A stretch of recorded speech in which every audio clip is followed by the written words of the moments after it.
Welcome back, lawn lovers. BW here. Hey, let's go give that front lawn a good raking. It's time for me to get to work on this horrible looking snow mold problem. Maybe you remember what it looked like right after the snow melted. Here's what it looks like now. Not much better. Once the snow mold has done its work, about the only thing left that I can do is rake and fluff up all the matted grass, so that air and light can penetrate the canopy and keep other funguses from doing any more damage. Here I am doing that last year. Look how much less snow mold there was last year. This is what it looks like this year. This year I'll use a Scarifier attachment in my reel mower to get this job done quicker and easier. Here's what it looks like. It has a bunch of these springy-like things on it that gently remove dead grass and debris, and it fits right into my mower. Raking just fluffs up the grass, but scarifying will rake and remove a lot of the dead grass.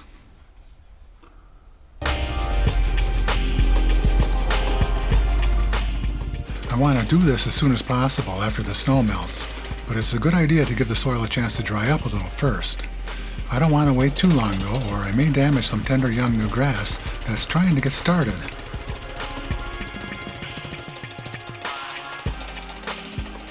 The Scarifier is working really well.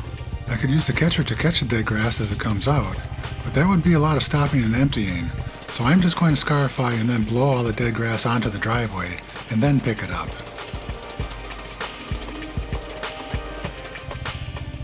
Snow mold is a fungus that grows under the snow during the winter months. Snow mold this bad can actually kill the grass.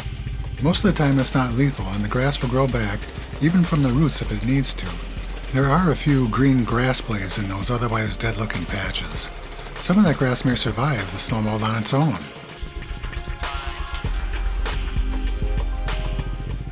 This lawn is a mixture of Kentucky Bluegrass and Perennial Ryegrass.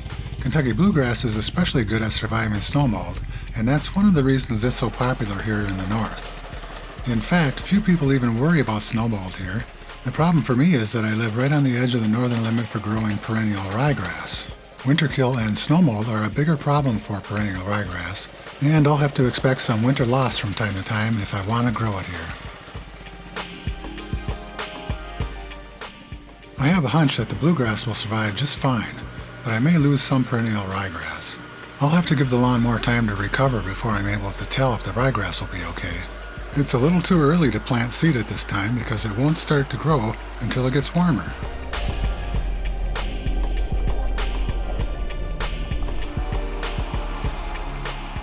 Here's what it looks like now, and here's what I've removed from the lawn. Don't forget to subscribe so you don't miss the next video notebook. And remember, you can do it.